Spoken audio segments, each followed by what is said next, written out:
শুভ দুপুর বন্ধুরা, রোজকার মতো আজকেও চলে এসেছি তোমাদের সামনে। তো দেখো আজকে আমার দুপুরের মেনুতে কি আছে।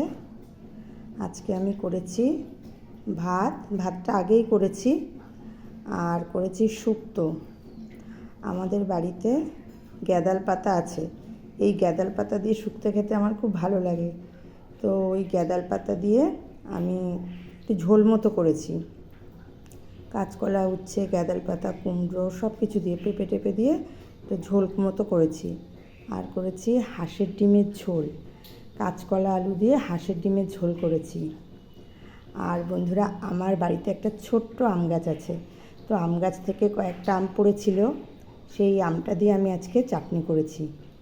নিজের গাছের আম খেতে খুব মজা লাগে, তো সেই জন্য ওই আমটা দিয়ে আমি চাটনি করেছি। আর আমার যা আমার জন্য এনেছিল মালাই, এই যে মালাই চমচম, তো আমরা এটা খুব ভালো খাই বলে এনেছিল, তো ওটাই আজকে আমাদের দুপুরে এটা খাবো। আর তো জল আছেই। তো এই ছিল আজকে আমার দুপুরের মেনু। তোমরা এই দুপুরে কী কী করেছো জানিও। ধন্যবাদ বন্ধুরা।